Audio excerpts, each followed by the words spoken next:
capítulo 11, desde el versículo 45 hasta el 57, y nos ponemos de pie para leer las Sagradas Escrituras. Juan, capítulo 11, versículo desde el 45 hasta el final. Leamos juntos. Entonces muchos de los judíos que habían venido a acompañar a María y vieron lo que hizo Jesús, creyeron en él. Pero algunos de ellos fueron a los fariseos y les dijeron lo que Jesús había hecho. Entonces los principales sacerdotes y los fariseos reunieron el concilio y dijeron: ¿qué haremos? Porque este hombre hace muchas señales. Si les dejamos así, todos creerán en él, y vendrán los romanos y destruirán nuestro lugar santo y nuestra nación. Entonces Caifás, uno de ellos, sumo sacerdote aquel año, les dijo: vosotros no sabéis nada, ni pensáis que os conviene que un hombre muera por el pueblo, y no que toda la nación perezca. Esto no lo dijo por sí mismo, sino que como era el sumo sacerdote aquel año, profetizó que Jesús había de morir por la nación. Y no solamente por la nación, sino también para congregar en uno a los hijos de Dios que estaban dispersos. Así que desde aquel día acordaron matarle. Por tanto, Jesús ya no andaba abiertamente entre los judíos, sino que se alejó de allí a la región contigua al desierto, a una ciudad llamada Efraín, y se quedó allí con sus discípulos. Y estaba cerca la Pascua de los judíos, y muchos subieron de aquella región a Jerusalén antes de la Pascua para purificarse. Y buscaban a Jesús, y estando ellos en el templo se preguntaban unos a otros: ¿qué os parece? ¿No vendrá a la fiesta? Y los principales sacerdotes y los fariseos habían dado orden de que si alguno supiese dónde estaba, lo manifestase para que le prendiese. Vamos a orar para que la palabra de Dios venga a nosotros. Anhele la palabra para que la palabra pueda ir. Si no anhela la palabra, si le da fatiga la palabra, si le aburre la palabra, si le fastidia la palabra, si la palabra le da sueño, significa que su espíritu está enfermo. Significa que su espíritu está apagándose. Así que anhele la palabra. Allí donde esté ahorita, ore. Vamos a orar. Ore: Señor, yo quiero tu palabra. Si está apagado, que su palabra me avive, que su palabra me encienda, que su palabra me llene de poder. Y así es como la palabra va. A la palabra se necesita abrirle las puertas para que entre. No es simplemente el hecho de venir y pretender tener una vida de fe por estar aquí cada domingo, sino que yo verdaderamente anhele estar aquí y yo entienda el sentido y el propósito de estar acá. Es que la palabra se haga vida dentro de mí y que yo la ejecute, por fe la ejecute, para que el Señor pueda hacer las maravillas y los milagros que Él quiere hacer a través de su iglesia. Oremos. Padre eterno, gracias te damos, Señor, en esta mañana, anhelando con todo el deseo venir acá hoy, Señor. Y ya estamos acá y te pedimos, Señor, que tu palabra venga a nosotros, que tu palabra venga a nosotros. Venga a nosotros tu palabra, Señor, para que nos llene de luz, para que nos llene de vida, para que nos despierte, para que nos anhele, para que nos avive el espíritu, Señor, para que nuestro espíritu, si ha estado apagado o triste, Señor, se alegre, Señor, de gozo, de alegría, de poder reconocer delante de ti que la palabra nos transforma y nos ha transformado de muerte a vida. Hoy, Señor, te pedimos que tu palabra nos dé vida, más vida, Señor, para poder continuar este camino de fe. Ayúdanos y abre nuestros ojos y oídos espirituales. Y a mí dame la inspiración para predicarla de acuerdo al Espíritu Santo la ha hablado, Señor. Enséñanos el propósito y lo que el Espíritu Santo quiere hoy decir a la iglesia. En el nombre de Jesús. Amén. Pueden sentarse. Muy bien. ¿Qué evento acaba de suceder aquí? ¿Qué evento acaba de suceder que ha generado esa controversia que acabamos de leer? ¿Qué acaba de pasar? ¿Cómo dice en el capítulo 11, el título?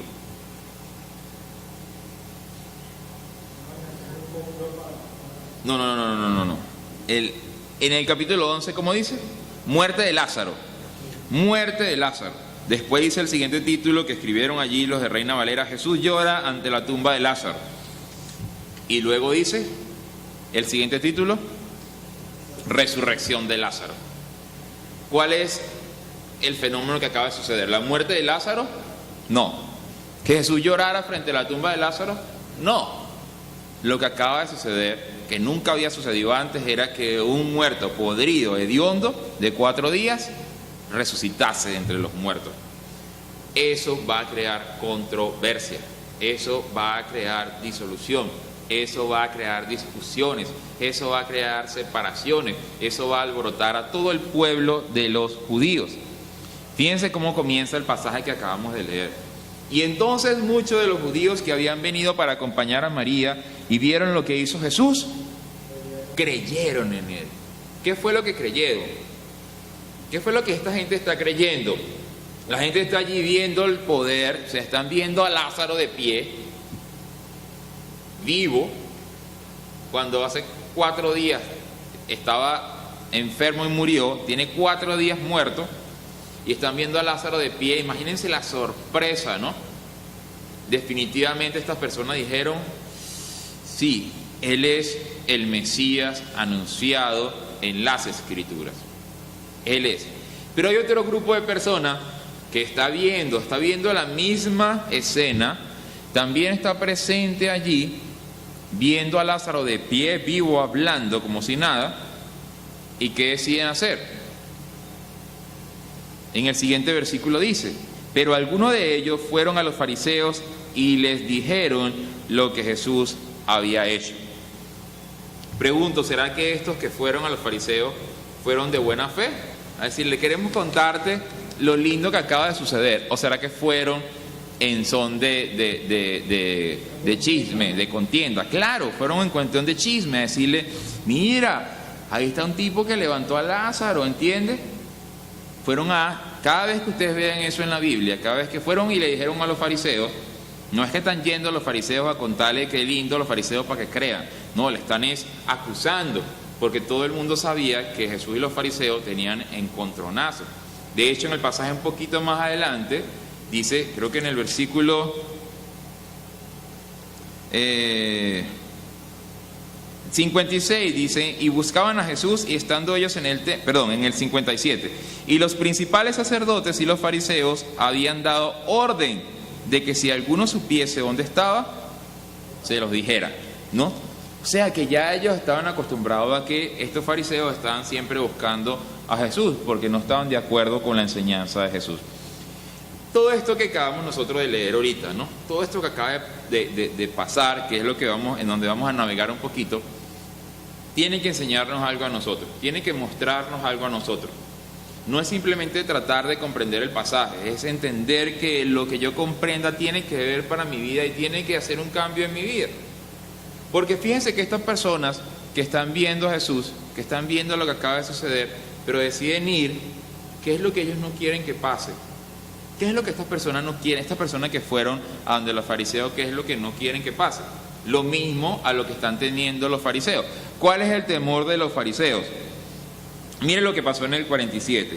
Entonces, los principales sacerdotes y los fariseos se reunieron en el concilio y dijeron, ¿qué haremos? Porque este hombre hace muchas señales. Si le dejamos así, todos creerán en él y vendrán los romanos y destruirán nuestro santo lugar y nuestra nación. ¿Cuál es el temor de los fariseos? Que este Jesús, fíjense que ellos no están negando que Jesús hace las señales.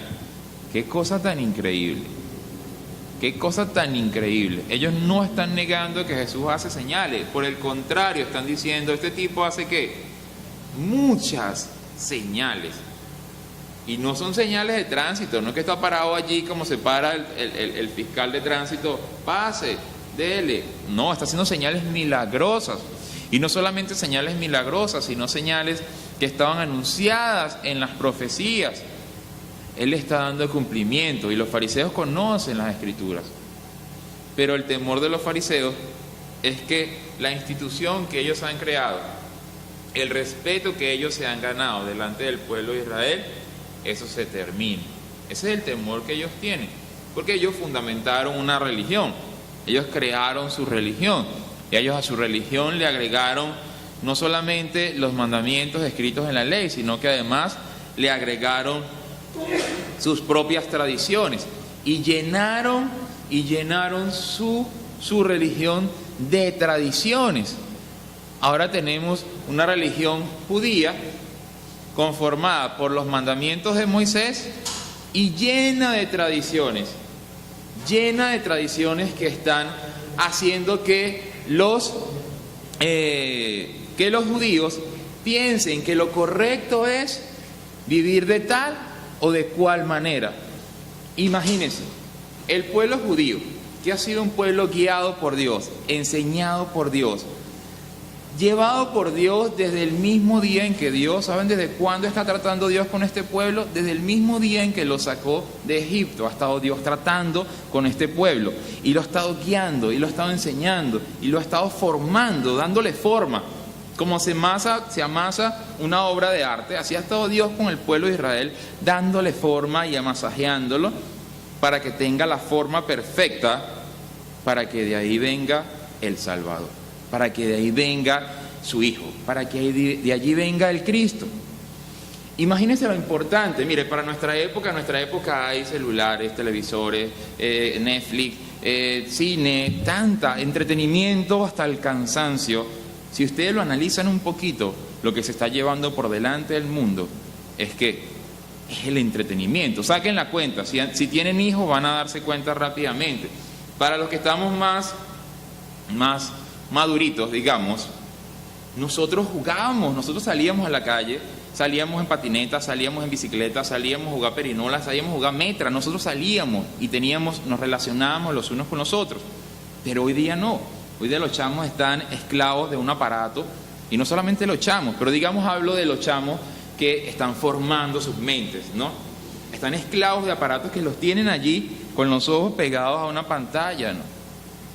Para el pueblo de Israel, para los judíos, no existía ningún tipo de entretenimiento. Lo que tenían ellos, ¿saben qué era? ¿Se acuerdan que Dios los ha estado formando como una vasija? Pues lo que tenían ellos era Dios. Lo que tenían ellos era reconocer que había un Dios que los había guiado todo ese montón de años, desde que sus antepasados salieron del desierto, y ahora están ellos allí en la época de Jesús. Ellos lo que tienen es la palabra. Y esta palabra, digamos, cuando hablo de la palabra hablo de la Biblia, pero hablo del Antiguo Testamento, de la primera parte de la Biblia. Esta palabra ellos la respetan y ellos han estado aferrados a esta palabra. Pero surge dentro del pueblo de los judíos, surge este grupo de hombres que se llaman los fariseos, que para poder entenderlo hay que entender lo que era un fariseo en la época de Jesús, porque hoy día, cuando han escuchado la palabra fariseo, normalmente ¿a quién se le dice fariseo? ¿A un sinvergüenza o a una gente buena? A un sinvergüenza, a un ladrón, a un mentiroso, a un hipócrita, es así. Pero para poder entender lo que acabamos de leer en Juan capítulo 11, hay que entender lo que era un fariseo en la época de Jesús. Si no, no podemos entenderlo. Mire, un fariseo en la época de Jesús era una persona intachable. Era una persona que cumplía la religión de los judíos. Era una persona que cumplía la ley de Moisés. Era una persona correcta. Era una persona admirada por el pueblo. Era una persona que cuando el pueblo la veía decía, oye, a mí me gustaría ser como él. ¿Saben cómo oraban los fariseos? No, lo dice la Biblia. Los fariseos cuando oraban a Dios, oraban así, para que usted vea el corazón de ellos. Decía, gracias Dios, porque tú me has hecho tan bueno, gracias que yo no soy como esos miserables pecadores. Imagínense esa oración horrorosa, pero fíjense lo que pensaban ellos de ellos mismos. No solamente ellos, todo el pueblo de los judíos, cuando veía a un fariseo, pensaba, wow, este tipo es... Entonces ellos se colocaron, digamos, en el nivel superior de los judíos cuando se hablaba de la palabra de Dios. Para ellos eran lo máximo cátedra en la palabra de Dios. ¿Alguien quería saber acerca de la palabra de Dios? ¿A dónde iba? A un fariseo. Tanto, ¿han escuchado alguna vez la palabra sinagoga? La palabra sinagoga es diferente a la palabra templo. El templo es el lugar donde los judíos iban a adorar a su Dios. Y ellos tenían que ir todos los años, una vez al año, y tenían que sacrificar un corderito, y ese corderito lo entregaban allí, y esa sangre perdonaba sus pecados. Así era antes de Jesús. Antes tenían que hacer ese sacrificio año tras año, y lo que significaba era que ese corderito estaba pagando el precio por el pecado de ellos. Pero no era cualquier corderito, era un corderito que tenía que ser perfecto, sin manchas, sin la pata quebrada, sino un corderito bueno, bueno. Lo que significaba era que ese cordero inocente pagaba el precio por la maldad. Eso estaba escrito en la ley de Dios para este pueblo. Eso era lo que ellos conocían. Imagínense lo que hicieron los fariseos. Como no podían ir todos al templo, porque muchas veces el pueblo de los judíos estuvo secuestrado de esclavos en otros pueblos, ¿qué hicieron los fariseos? Ellos crearon ese lugar que se llama sinagoga. Era simplemente, tomaban una casa y se reunían ahí, ¿sabe a qué? A leer las Sagradas Escrituras. Cambió la forma de ver a los fariseos siempre. Dice, wow, yo no sabía que los fariseos eran así. El problema de los fariseos es que el corazón de ellos se corrompe totalmente por la ambición y por el poder. Tanto poder llegaron a tener los fariseos que se acuerdan quiénes son los que convencen a Pilato. Pilato era ¿saben quién fue Pilato, no? El que dio la orden de que crucificaran a Jesús. ¿Y saben quiénes lo convencen? Los fariseos. Estamos hablando de que Pilato era el gobernador de Roma. Imagínense el tú a tú que tenía, el poder que podía tener un fariseo dentro del pueblo. Estamos hablando de alguien sumamente respetado. Pero leamos otra vez en el versículo 47 y en el versículo 47 y 48 de Juan, versículo 11. Resumo, Lázaro acaba de resucitar. Lázaro, 4 días de muerto. Para los que no saben, un cuerpo después del tercer día pasa algo con él. ¿Saben lo que pasa? ¿Se acuerdan lo que dijo la hermana de Lázaro, Marta, cuando el Señor Jesús le dijo, muevan la roca, la roca que tapaba la tumba? Ella dijo, Señor, no hagas eso. Mi hermano tiene 4 días, ¿ya qué? Ya hiede. Al 4.º día ya no hay posibilidades de que un muerto reviva. ¿Por qué? Porque se abre, se rompe, salen las entrañas, salen los gases, todo aquello explota, todo aquello se pudre y comienza la parte final de la descomposición de un cuerpo. Mientras que si un cuerpo está allí, pues ellos podían albergar la esperanza de que a lo mejor estaba vivo, a lo mejor mañana se despierta, qué sé yo, pero ya 4.º día no. Y cuando Jesús dice, muevan la roca, y ellos mueven la roca, sale Lázaro vivo. Juan va a narrar este hecho como el último milagro de Jesús antes de morir en la cruz. O sea que Jesús quiso cerrar con broche de ¿qué? Con broche de oro. Con broche de oro, para que nosotros entendamos que el poder de la vida está en Jesús. Miren Juan capítulo 1. Juan capítulo 1, versículo 4. Dice así, está hablando de Jesús y dice, en él estaba la vida y la vida era la luz de los hombres. Miren el poder que tiene Jesús. El poder, dice la Biblia, que se lo entregó su Padre, que Dios mismo le entregó el poder para que él pudiese dar vida. Él tiene el poder y la autoridad para levantar a los muertos, pero no solamente a los muertos en la carne, sino que el poder de Jesús es dar vida. ¿Saben dónde? Trate de meterse el puño aquí adentro en el corazón. Él quiere darnos vida aquí adentro de nosotros. El mensaje de Jesús va a ser, yo he venido para que tengan vida, ¿a dónde? Adentro de ustedes, en el espíritu de ustedes, para que ustedes entiendan que todos nosotros un día nos vamos a morir, que todos nosotros vamos un día a partir de esta tierra. Y Él va a decir, ustedes antes de morir, yo quiero que ustedes se vayan con vida adentro, para que entonces cuando tengan esa vida, ustedes cuando estén delante de mí, cuando estén todos delante de mí, yo a ustedes les diga, pasen a mi reino, porque ustedes están vivos. Entonces, miren la situación que tenemos. Está Lázaro allí, de pie, todo envendado. Jesús le dice, quítenle las vendas para que el hombre vaya y haga su vida, ¿no? Y tenemos dos tipos de personas: los que están creyendo en la señal de Jesús y los que van a los fariseos a acusar a Jesús de lo que Jesús acaba de hacer. Pero miren la locura: acaban de ver el milagro y a pesar de eso van a donde los fariseos y le dicen: mira, allá está uno que levantó a Lázaro de entre los muertos. Y los fariseos dicen: ¿y ahora qué hacemos nosotros? Vamos a leerlo, Juan 11. ¿Y ahora qué hacemos nosotros? Ese tipo nos va a tumbar el negocio. Así están pensando los fariseos. Entonces los principales sacerdotes y fariseos, ojo, los sacerdotes eran unos, los fariseos eran otros. Los sacerdotes eran los que tenían la responsabilidad de atender todos los rituales del templo. Por ejemplo, eso que les dije del sacrificio del cordero, de colocar el aceite en las lámparas, de mantener limpio el lugar. Eran los que estaban encargados de todo el templo, de ese lugar donde se iba una vez al año. Eran los sacerdotes, ¿no? Y había uno que se llamaba el sumo sacerdote. El sumo sacerdote era aquel que estaba por encima de los sacerdotes y él podía entrar a un lugar muy especial.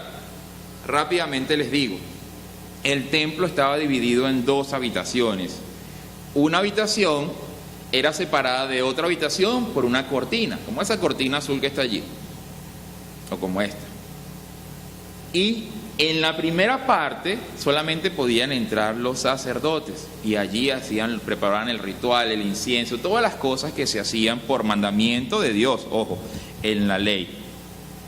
Y en la segunda parte, al que la Biblia llama el lugar muy santo, o el lugar súper santo, o el lugar santísimo, llámelo como lo quiera, un lugar muy especial donde solamente podía entrar el sumo sacerdote. Este sumo sacerdote, para entrar a ese lugar, tenía que ser obediente. Y cuando él entraba a ese lugar, tenía que entrar incluso con una cabullita amarrada a la cintura, con unas cadenitas, porque si él había pecado, cuando él entraba allá adentro, moría, porque era un lugar sumamente especial. Y entonces, al ver que no se movía, al lado en la cabullita, y al sonar las campanitas, dice: ay, sáquenlo, ¿no? Fíjense los fariseos con quién se están reuniendo. ¿Por qué les digo todo esto? Para entender el poder que tenían los fariseos. Dice: entonces los principales sacerdotes, no cualquiera, sino los principales sacerdotes y los fariseos se reunieron en concilio, o sea, en un grupo, y dijeron: ¿qué haremos? Porque este hombre hace muchas señales. Si le dejamos así, todos creerán en él y vendrán los romanos y destruirán nuestro lugar santo y nuestra nación. Entonces Caifás, uno de ellos, sumo sacerdote aquel año, les dijo: vosotros no sabéis nada. Mire aquí, ¿quién es? Esto es, ¿han visto el Rey León? ¿Se acuerdan cuando se reunían las hienas, no? Esto es más o menos así, un poco de hienas reunidas allí para destruir y matar a Jesús. Esa es la decisión que ellos van a tomar, ¿ok? Están reunidos los sacerdotes del templo, que se supone que son los que tienen que creer lo que Dios ha dicho. Están reunidos los fariseos, que son los que tienen la moral más elevada delante de todo el pueblo, aunque son unos hipócritas a la final, pero delante del pueblo ellos tienen una moral muy elevada. Y el sumo sacerdote, que es este que podía entrar a ese lugar santísimo. Y el sumo sacerdote les va a decir algo, fíjense, ¿no? En el versículo del 49 otra vez. Entonces Caifás, uno de ellos, sumo sacerdote aquel año, les dijo: vosotros no sabéis nada, ni pensáis que nos conviene que un hombre muera por el pueblo y no que toda la nación perezca. Esto no lo dijo por sí mismo, sino como era el sumo sacerdote aquel año, profetizó que Jesús había de morir por la nación. ¿Qué significa eso de que profetizó? Significa que Dios le hizo pensar en eso, que Dios mismo es el que le hizo pensar al sumo sacerdote. Como él es el sumo sacerdote, se supone que él es el que tiene la responsabilidad de llevar el culto a Dios. para la época de Jesús, antes de que Jesús llegara, el culto a Dios se rendía en el templo. Allí se iba y se hacían una serie de rituales que eran agradables para Dios, pero hay que entender que todavía no ha llegado Jesús. Esto es lo que está establecido para ellos y ellos deberían obedecerlo. Pero este sumo sacerdote va a decir, nos conviene que él que sea un solo hombre el que muera por el pueblo y no nosotros, y no que nosotros se nos acabe nuestro negocio. Él está pensando que él se la está comiendo y que él está trayendo la solución al problema, pero en realidad está profetizando algo que estaba escrito, ¿saben dónde? Aquí. Aquí estaba escrito que Jesús, que el Hijo de Dios, que el Mesías enviado de Dios, habría de morir por los pecados del mundo, habría de morir por los pecados del hombre. Fíjense el asunto de ver las señales, ¿no? Porque los fariseos vieron las señales, la gente vio la señal, pero ¿cómo funciona la señal? En la época de Jesús, mire, Jesús, ¿saben las cosas que hizo Jesús? ¿Jesús sanó enfermos? Sí, Jesús sanó enfermos. Hoy día, en el 2018, ¿hay gente sanada por medio de Jesús? Sí, y las conocemos gente que ha sido sanada por medio de Jesús, que ha sido sanada de cáncer, que ha sido sanada de enfermedades graves, que ha sido sanada yo conozco bebés que han sido sanados en el nombre de Jesús, en coma, y solamente por orar en el nombre de Jesús al día siguiente se levantan del coma como sin nada, sin la enfermedad, ¿no? Como para que no quede duda de que fue algo que venía de parte de Dios. Jesús multiplicó los panes, Jesús multiplicó los peces, Jesús echó fuera demonios, gente que estaba atormentada. Jesús hizo todas esas señales. Pero ¿para qué las hizo? ¿Para qué hizo Jesús todas esas señales? Miremos en Juan, ahí mismo capítulo 6. ¿Para qué Jesús hizo todas esas señales? Juan capítulo 6, versículo 26. Les voy a echar rápidamente el cuento. Jesús multiplicó el pan, ¿se acuerdan de eso, no? Jesús multiplicó el pan y multiplicó los peces. Y esa gente comió hasta el cansancio, quedaron tan full que ya no podían. Les ha pasado cuando uno queda tan lleno que sobra comida y uno quiere comer más, pero no puede. Así estaban estas personas. Comieron tanto que se llenaron y dejaron allí la comida que sobró. Y se quedaron a dormir allí. Al día siguiente no consiguieron a Jesús. Jesús se fue, atravesó un barquito y tomó una ribera y cruzó al otro lado. Y cuando ellos llegan al otro lado, cuando se dan cuenta, Jesús como que se fue para allá, también toman barquitos, cruzan la ribera que está allí y miren lo que sucede. Todas estas personas dicen, y hallándole al otro lado del mar le dijeron, Rabí, ¿cuándo llegaste acá? Respondió Jesús y les dijo, de cierto os digo, que me buscáis, no porque habéis visto las señales, no porque habéis visto las señales, sino porque comisteis el pan y os saciasteis. Fíjense cómo es Jesús de claro. Él le dice, ustedes vieron la señal, porque yo les multipliqué el pan y les multipliqué los peces y ustedes comieron. Y hoy me están buscando. Pero ustedes no me están buscando porque vieron la señal y creyeron. Ustedes me están buscando porque tienen ¿qué? ¿Qué es lo que tiene uno en la mañana otra vez?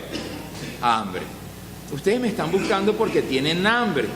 Como ustedes vieron que yo les multipliqué el pan y que les multipliqué los peces, ustedes dicen, no, este es el tipo. ¿Quién podría dirigir mejor un gobierno? ¿Quién podría dirigir mejor un pueblo? Alguien que pudiese multiplicar la comida. Sin embargo, Jesús le dice, no sirve si ustedes solamente me buscan por el milagro. Si ustedes solamente me están buscando para que yo les llene la barriga, para que yo los sane de la enfermedad, para que yo les dé el trabajo, para que yo les dé salud. Pero yo les pregunto, ¿la mayoría de las personas no busca a Dios hoy día por ese motivo? Mire, la mayoría de las personas, las personas se sienten bien consigo mismas porque usted les dice, ¿usted cree en Dios? ¿Usted cree en Jesús? Sí, claro, yo le pido todos los días. Eso es el pensamiento en común de las personas. Pero la respuesta de Jesús a este tipo de pensamiento es esta. En el siguiente versículo está, en el 27. Trabajen, no por la comida que perece, sino por la comida que a vida eterna permanece, la cual el Hijo del Hombre os dará, porque a éste señaló el Padre. Entonces le está diciendo que sí, trabajen, pero no por la comida que pasa. Trabajen por la comida que a vida eterna permanece. Sí, búsquenme, pero no me busquen por la señal. O sea, digo, no me busquen por el pan ni por la comida. Búsquenme porque al ustedes ver la señal, ustedes crean en mí.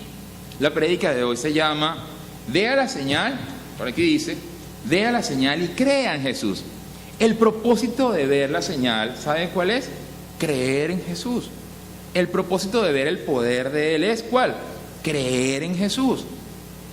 El propósito de que usted haya recibido de parte de Dios una respuesta en alguna ocasión que usted haya orado, y yo puedo asegurar que todo aquel que ha orado a Dios alguna vez ha recibido respuesta de Dios. ¿Alguna vez ha recibido respuesta de Dios? ¿Sabe por qué Dios ha respondido? Para que ahora uno crea en Él y lo busque a Él.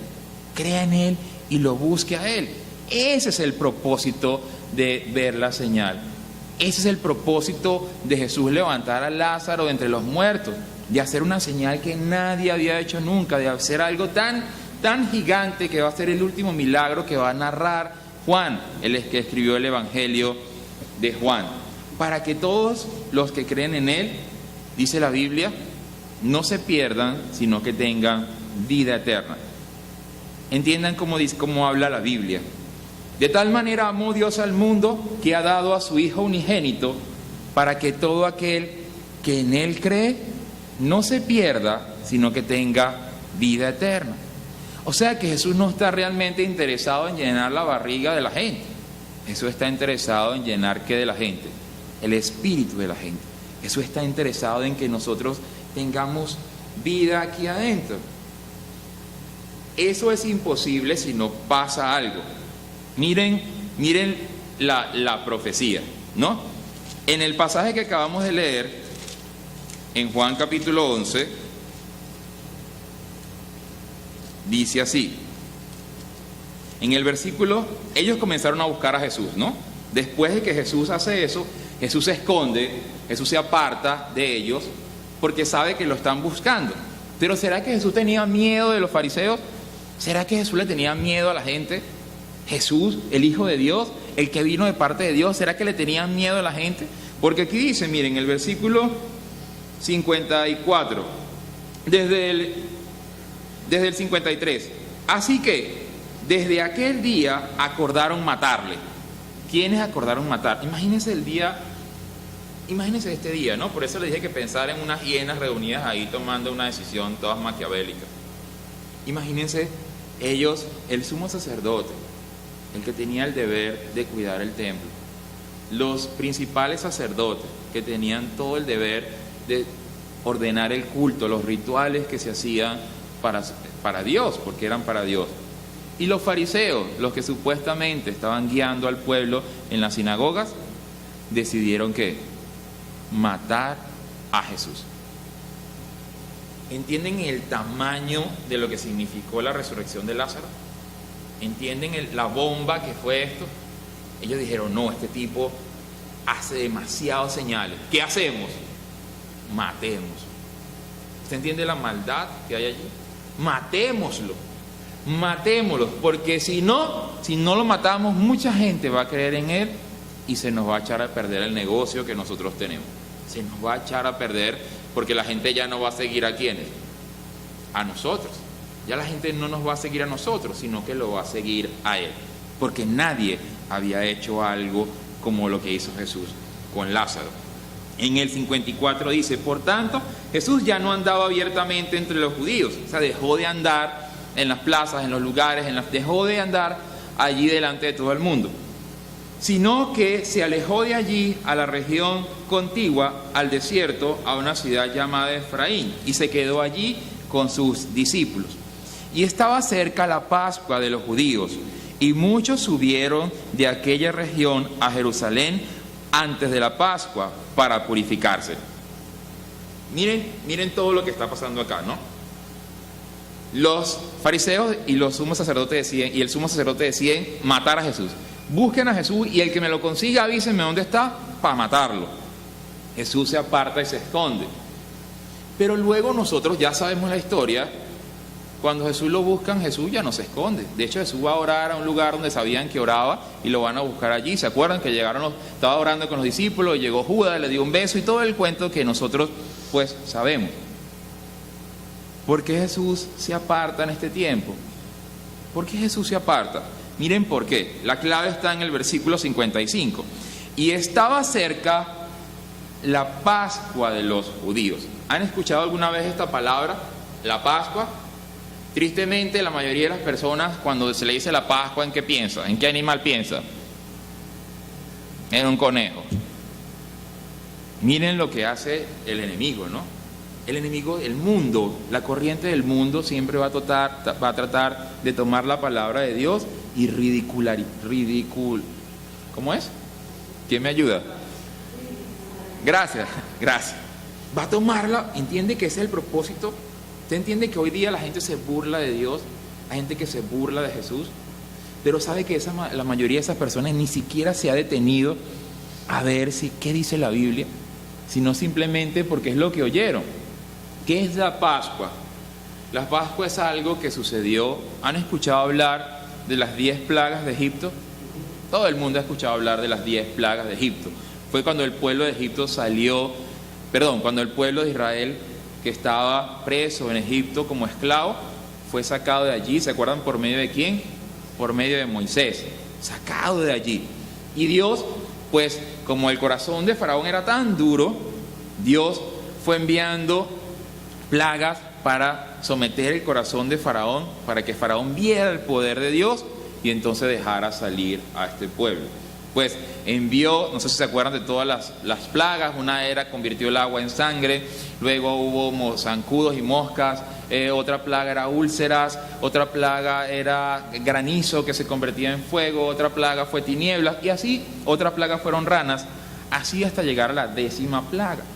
La 10ª plaga se llamaba la muerte de los primogénitos. Primogénito es el hijo mayor. El primer hijo que usted tenga, ese es su primogénito. Y la plaga era que el primogénito, el primer hijo de cada familia, de cada hogar, fuera Egipto o fuera israelita, iba a morir. ¿Eso era para qué? Para que vieran el poder de Dios. Para que vieran el poder de Dios y Faraón dejara salir al pueblo de Israel a donde Dios lo iba a llevar. Así era, y les vuelvo a decir, tanto para los egipcios como para el pueblo de Israel. Entonces, ¿qué hace Dios? ¿Qué mandamiento le da Dios a Moisés? Le dice, ok, dile al pueblo de Israel que cada hogar, tome un corderito, lo sacrifiquen, tomen la sangre de ese cordero y la aplique en el dintel, en el marco de la puerta. Agarre la sangre y la echa aquí en el marco de la puerta. Cuando el ángel de la muerte, enviado de parte de Dios, pase entre las calles y vea que en esa casa, en ese marco de la puerta, hay la sangre del cordero, ¿qué va a hacer el ángel de la muerte? Va a seguir derecho. Y donde no vea que está la sangre del cordero, va a entrar y allí va a morir el hijo primogénito de esa familia, el hijo mayor de esa familia. Eso sucedió, eso no es un cuento, eso es una realidad. Ese día hubo una gran mortandad, pero no del lado de Israel, sino del lado de los egipcios. Tanto que al día siguiente Faraón va a dejar salir al pueblo y el pueblo va a salir. Pero, ¿qué es lo que el ángel de la muerte está viendo cuando ve la sangre allí en la puerta? Pregunto, la sangre del cordero, ¿el cordero tenía la culpa por el pecado? El cordero era un cordero inocente, pero alguien en esa casa pagó el precio. ¿Quién pagó el precio? El corderito. Y ahora yo sé que ustedes han escuchado una frase. Esa frase dice, he aquí el Cordero de Dios que quita el pecado del mundo. Eso lo va a decir Juan el Bautista. Juan el Bautista, cuando ve a Jesús, Juan el Bautista, él tenía sus estudiantes, sus discípulos. La palabra discípulo significa estudiante, aprendiz. Y él tenía allí sus estudiantes a quien le enseñaba acerca de Dios. Y cuando pasa Jesús caminando, él dice, ¡he ahí el Cordero de Dios que quita el pecado del mundo! Juan está hablando de ese Cordero, de esa sangre que se derramaba en el dintel de la puerta allá, cuando el pueblo de Israel, hacía muchísimos años atrás, cuando el pueblo de Israel salió de Egipto. Y él está reconociendo que el único que tiene poder para quitar el pecado del mundo es ¿quién? Jesús. Esa fiesta se instituyó luego de que ellos salieron a caminar por el desierto. En algún momento Dios les dice que instituyan eso como una fiesta que celebren todos los años, que se llama la Pascua. Pueden leer muy bonito de Éxodo capítulo 12, pueden leer todo el asunto de cómo se preparaba y cómo se hacía.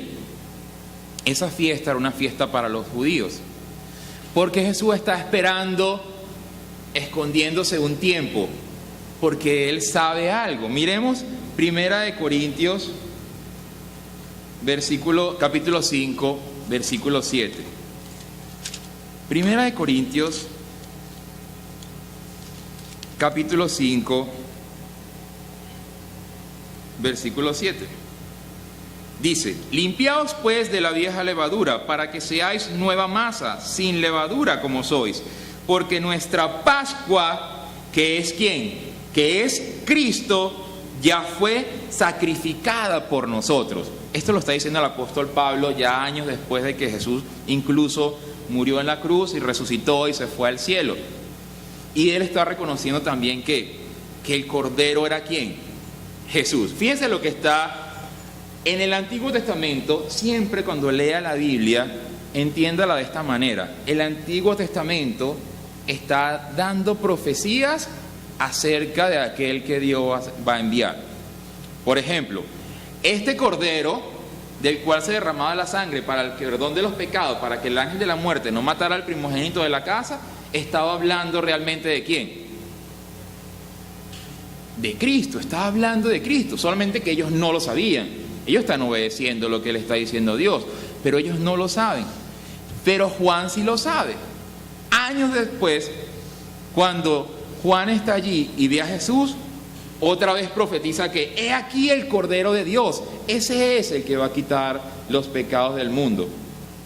Pero luego también lo profetiza el sumo sacerdote. Aunque tiene el corazón malvado, él también profetiza y dice, es mejor que muera uno por el pueblo y no todos nosotros. Y luego Pablo, años después, va a decir, él era la Pascua. Él es nuestra Pascua, que ya fue sacrificada por nosotros.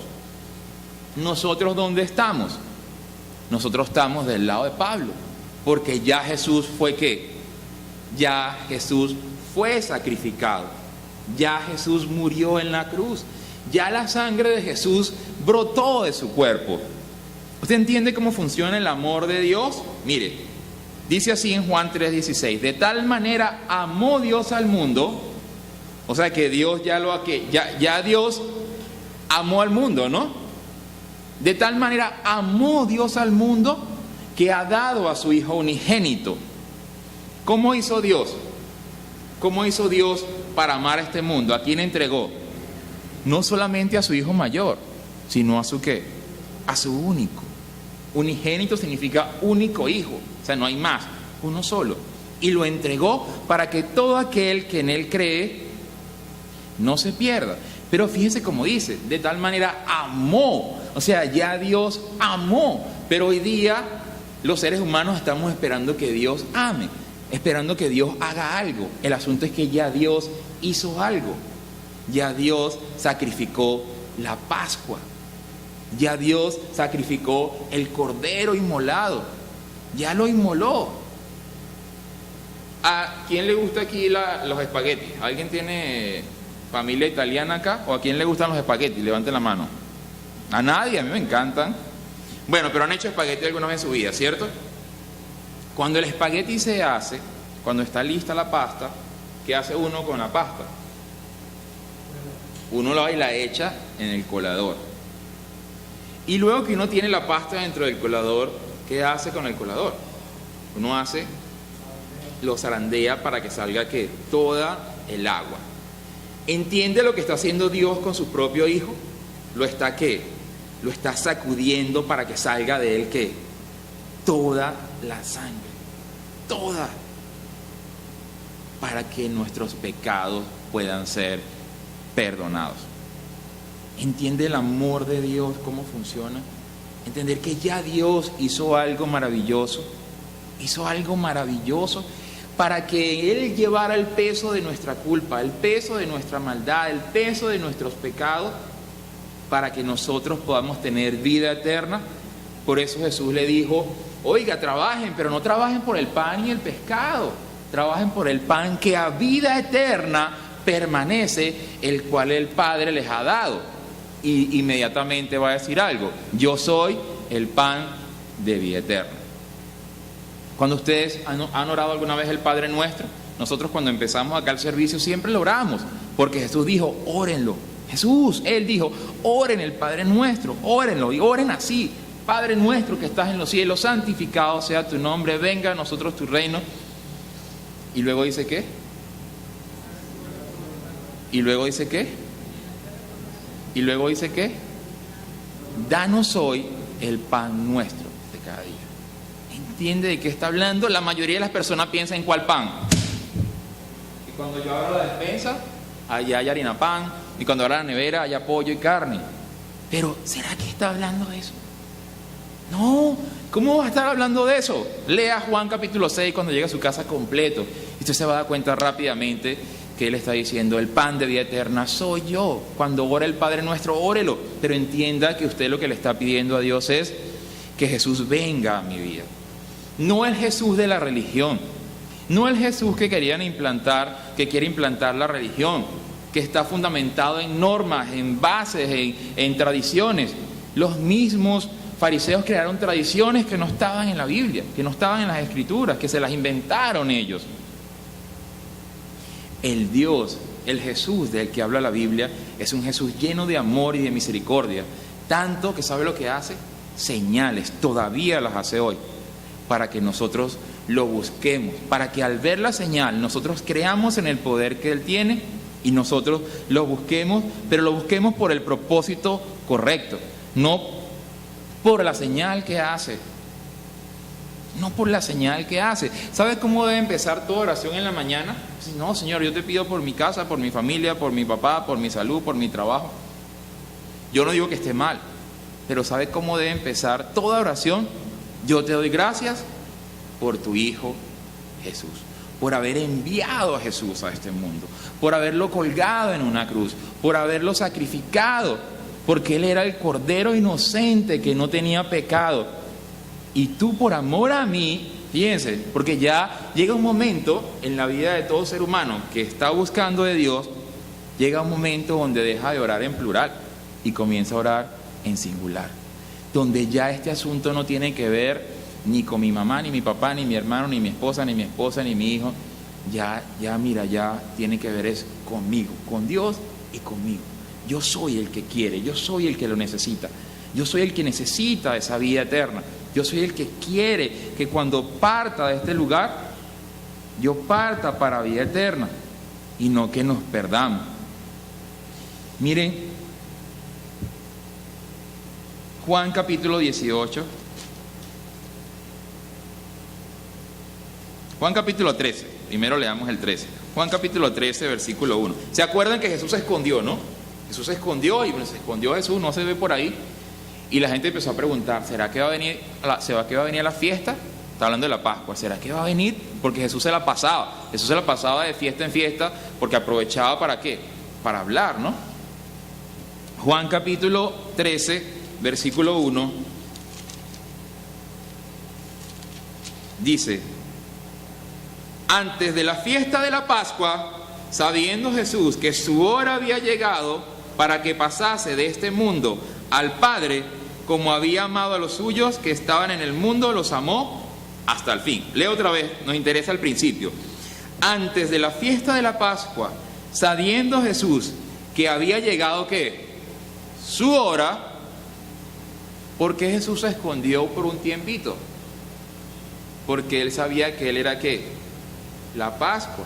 Él sabía que él era el Cordero que tenía que ser sacrificado. Él sabía que esa fiesta del Antiguo Testamento lo estaba representando él. Y él le iba a dar cumplimiento a la profecía del Cordero que se sacrificó en las casas el día en que Dios mandó por medio de Moisés a que le avisase a todo el pueblo que los que no quisiese que se le muriera su primogénito, tomaran un cordero y derramaran la sangre y pintaran todo el dintel de la puerta. Fíjense que dice así: antes de la fiesta de la Pascua, sabiendo Jesús que ahora sí, ahora llegó ¿qué? El momento de ¿qué? De morir. ¿Debería nosotros entristecernos o alegrarnos el que Jesús haya muerto en la cruz?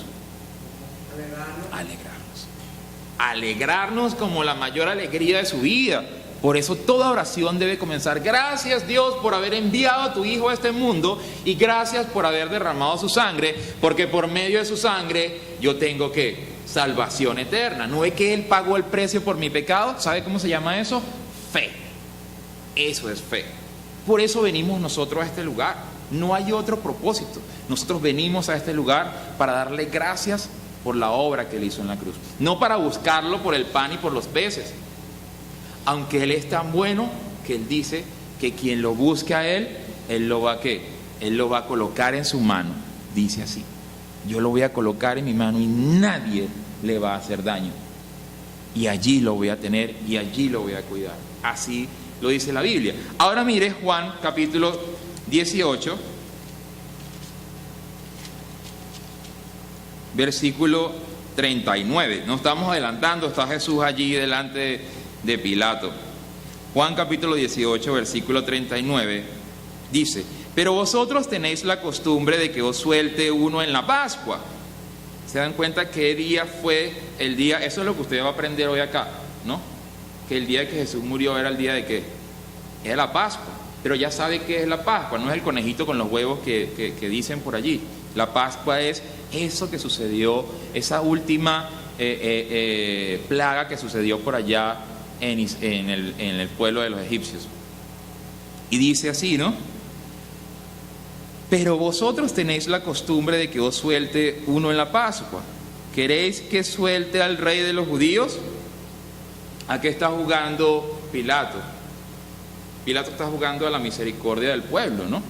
A que la gente, al ver a Jesús todo bañado en sangre, ¿qué hace uno cuando uno ve a un ladrón que lo agarran y le caen a palo? Uno, dale palo. Pero cuando la persona comienza a sangrar, ¿qué hace uno? No, ya. Porque eso es, la sangre es, eso no es natural, no es natural que nosotros se nos vea la sangre. Eso está adentro. Uno dice, no, ya, llamen a la policía que se lo lleve.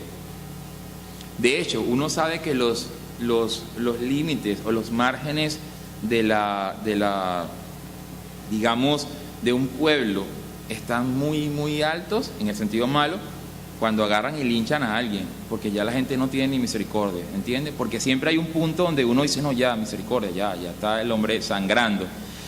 Eso está jugando Pilato, a que la gente, cuando ve a Jesús todo ensangrentado, Jesús dice, y Pilato le dice, oiga, estamos el día de la Pascua, tenemos la costumbre de soltar a un delincuente el día de la Pascua, como misericordia, ¿no? ¿A quién quiere que le suelte? ¿A Jesús, el rey de los judíos? ¿O a Barrabás? ¿Se acuerdan? Barrabás era un delincuente. En el siguiente versículo dice, entonces todos dieron voces de nuevo, diciendo, no a este, sino a Barrabás. Y Barrabás era ladrón. Dice la Biblia que los fariseos entraban dentro de la gente y le decían, ¿di qué? Digan Barrabás. ¿Entienden el corazón malo de los fariseos? Pero lo que los fariseos no saben es que el plan de Dios desde un comienzo, desde un principio, era ¿qué? Era que su hijo muriese en la cruz. ¿Desde cuándo tiene Dios este plan? ¿Saben desde cuándo? Primera de Pedro, para los que dudan, ¿no? Porque hay gente que erróneamente piensa que como el hombre pecó, entonces Dios dijo, ahora yo qué hago con los hombres, bueno, voy a mandarles a mi hijo. Como si, imagínense esto, miren lo loco que voy a decir, como que si Jesucristo fuera el plan B de Dios, pues Dios tiene un plan B. Como le salió mal este cuento de los seres humanos, todos terminaron pecando y todos son un desastre, pues vamos a enviar a Jesús, vamos a enviar a mi hijo para que solucione esto. Pero mire lo que dice primera carta de Pedro, casi al final pegado de Apocalipsis.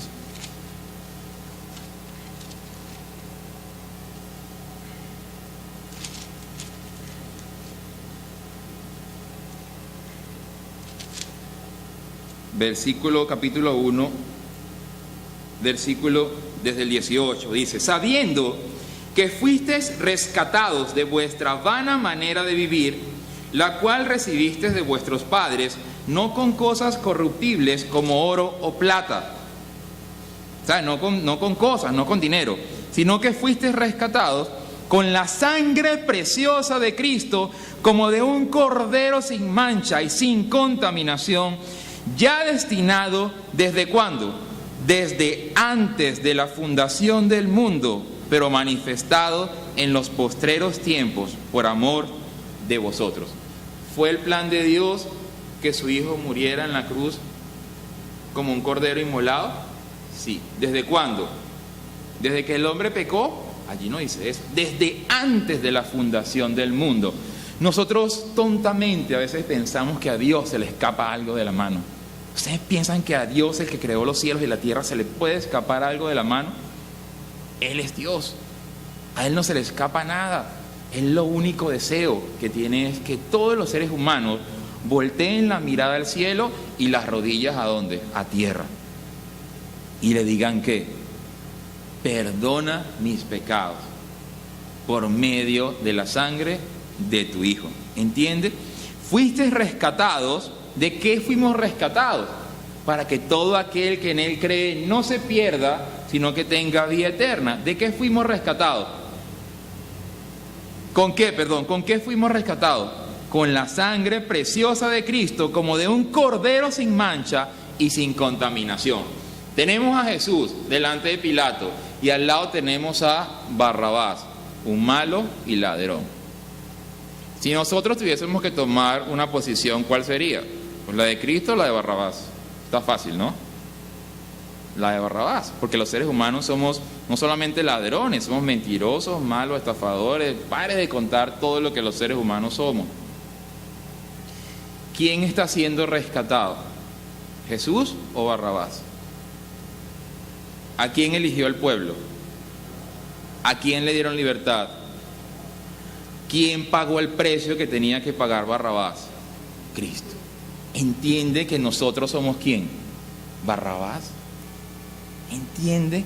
Mire, si usted entiende eso, usted puede continuar o comenzar una relación de amor con Cristo. Si usted entiende, yo era Barrabás, yo era el que estaba parado allí preso, pero el que estaba al lado de mí, ensangrentado, Él pagó el precio por mí y a mí me dieron libertad. ¿Para qué? ¿Sabe para qué? Para que de ahí en adelante yo le rinda a Él culto, gloria, alabanza, gracias, por medio de la gracia derramada. Este es un asunto en que nosotros no estamos haciendo nada, nosotros somos los malos del cuento. La misericordia de Dios es que los malos del cuento reciban el perdón por medio de la sangre de su Hijo Jesús, por medio del Cordero. Ya sabe, ahí lo tiene. Le acabo de dibujar el Cordero. Se lo estoy dibujando para mí, para ustedes sería en este sentido. Desde el Éxodo, con el pueblo de Israel allí, como la última plaga, ese cordero que se pintaba su sangre en el dintel, estaba hablando del Mesías que iba a venir. Ese Mesías que luego lo reconoce. Yo creo que nos da tiempo de leer un versículo más. Miren a lo que le va a dar cumplimiento Jesús. Isaías capítulo 49. Isaías capítulo 49.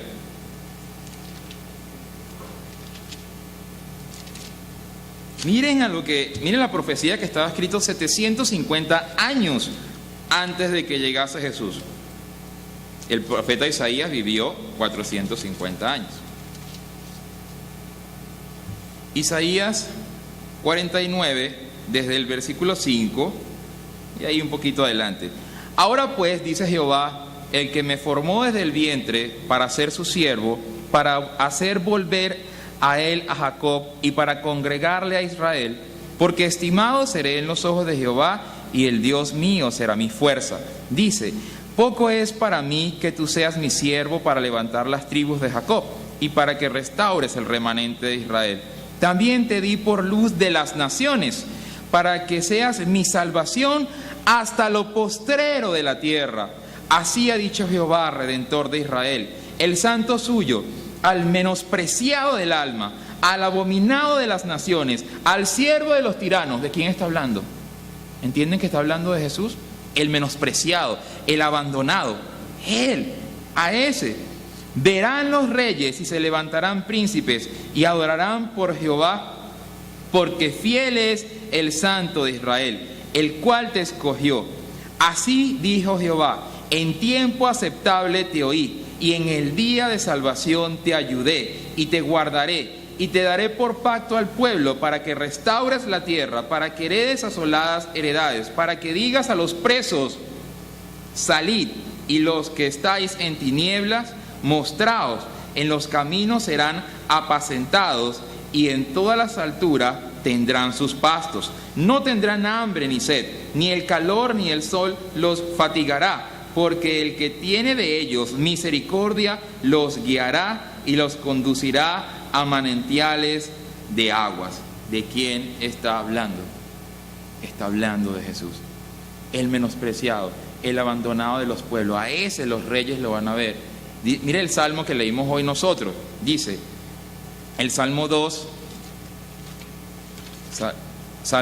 versículo creo que 2, 6, pero nosotros, dice el 2, se levantarán los reyes de la tierra y príncipes consultarán unidos contra Jehová y contra su ungido. ¿Entiende que ese salmo se cumplió cuando? Allí, con el sumo sacerdote, los sacerdotes y los fariseos y los principales del pueblo congregados allí. ¿Para qué? ¿Para matar a Jesús? ¿Pero era el plan de Dios? Sí, era el plan de Dios. Era el plan de Dios. Que ese que iba a ser muerto, abandonado, molido en la cruz, luego iba a apacentar a todas aquellas ovejas que creyesen en él. Y le van a llamar, ¿sabe cómo? Mi pastor. Mi pastor. ¿Sabe quién es mi pastor? Jesús. Nunca le diga mi pastor a nadie. El único que merece ese título, ¿sabe quién es? Jesús. Porque Él es el que murió en la cruz. Vamos a ponernos de pie para orar. ¿Y cómo oramos? ¿Qué reconocemos? Tú eres el Cordero. ¿Entendió? Ahora entendió esa frase. Entiende que Él es el Cordero, pero luego se vuelve ¿qué? El pastor.